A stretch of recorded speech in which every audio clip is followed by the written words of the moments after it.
Dear students, good morning. आज हम हिंदी साहित्य में पाठ 5 यातायात का आधुनिक स्वरूप इस पर चर्चा करेंगे। यातायात की आवश्यकता क्यों होती है, यातायात के साधन कौन से हैं तथा कौन सा साधन हमें किस प्रकार और किस माध्यम से अपनाना चाहिए तथा कौन सा साधन कितनी तेज़ी से काम करता है, यह सब बातें हमें इस पाठ के माध्यम से पता लगेंगी। इस पाठ में प्राचीन काल से लेकर अब तक के यातायात के सभी साधनों की जानकारी दी गई है, जो कि एक लेख विधा में लिखा गया है। प्रस्तुत पाठ के अंतर्गत प्रारंभ में ही एक छोटा सा एग्जाम्पल दे रखा है, जिसकी चर्चा मैं अभी करती हूँ कि जिसके लिए हमें यातायात के साधन की आवश्यकता पड़ती है। दादाजी का स्वास्थ्य अचानक खराब हो गया था।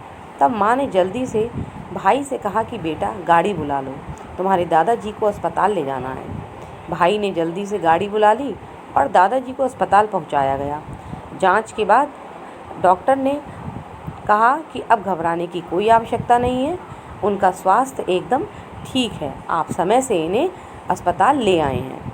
कहने का मतलब है कि उनका जब स्वास्थ्य बिगड़ा तो हमारे पास यातायात का साधन तुरंत ही उपलब्ध था और उसी साधन के माध्यम से हम उन्हें अस्पताल पहुंचाने में कामयाब हो गए, ताकि उनका स्वास्थ्य जल्दी ही रिकवर हो गया।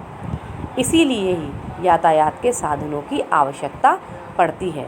मगर प्राचीन काल में यात्रा पर जाने के लिए लोग पैदल ही जाया करते थे। जैसे उत्तर भारत में केदारनाथ, बद्रीनाथ आदि मंदिरों के दर्शन के लिए लोग तीर्थ यात्रा पर पैदल ही जाते थे। उन्हें वापस आने में 1 साल से भी ज़्यादा का समय लग जाता था। यात्रा में खतरे भी बहुत होते थे, इसलिए घर के लोग मान लेते थे कि यात्रा पर अगर व्यक्ति जा रहा है तो उसके अंतिम दर्शन ही हैं। अगर वापस आ गया तो उसका पुनर्जन्म समझा जाता था।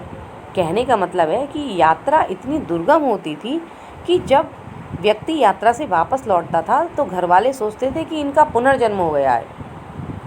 लेकिन समय के बदलते और तरह तरह के आविष्कारों के माध्यम से ही यातायात के साधन हमारे लिए बहुत सुगम हो गए हैं। अगर हमें कहीं पर जल्दी जाना है तो हम कार का, कहीं दूर जाना है तो हवाई जहाज़ का प्रयोग भी हम कर सकते हैं।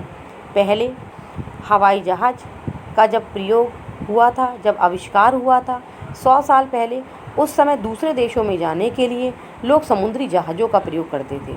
लेकिन वह यात्रा भी अत्यधिक दुर्गम और समय लेने वाली थी, इसलिए उसके स्थान पर वायु मार्ग की खोज हुई और लोग हवाई जहाज़ के माध्यम से बहुत शीघ्रता के साथ एक स्थान से दूसरे स्थान पर, एक देश से दूसरे देश में पहुंच जाते हैं। यातायात के और भी कई साधन हैं।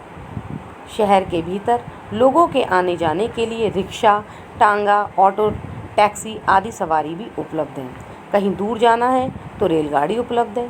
साइकिल, स्कूटर, मोटरसाइकिल, कार आदि के निजी वाहन हैं। शहर के भीतर माल ढोने के लिए भी हमें हाथ के ठेले मिल जाते हैं। बैलगाड़ी इत्यादि का प्रयोग भी हम कर सकते हैं।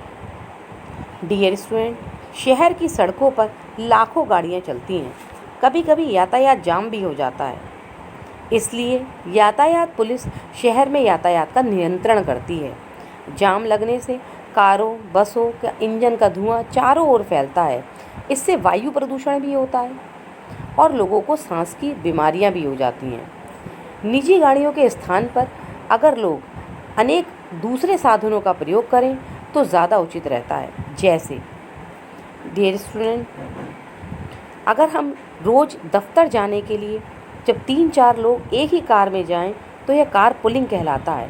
इसमें क्या होता है कि खर्च भी कम आता है और प्रदूषण से भी बचाव होता है। कहने का मतलब है कि अगर हर व्यक्ति अपने अपने साधन, अपने अपने वाहन से ही का ही इस्तेमाल रोड पर करेगा तो उससे पॉल्यूशन की मात्रा भी अधिक बढ़ेगी और असुविधा का भी सामना हमें करना पड़ेगा। उससे बेटर है कि हम बैटरी से चलने वाली कारों और टैक्सियों का अधिक प्रयोग करें या भीड़ भाड़ वाले इलाकों में कार या टैक्सी की जगह साइकिल, बैटरी वाले रिक्शे का उपयोग करें। यातायात के साधन तो बहुत है, लेकिन हमें पर्यावरण और प्रदूषण से भी बचे रहना अति आवश्यक है। इसलिए सार्वजनिक साधनों का हमें अधिकतम उपयोग करना चाहिए।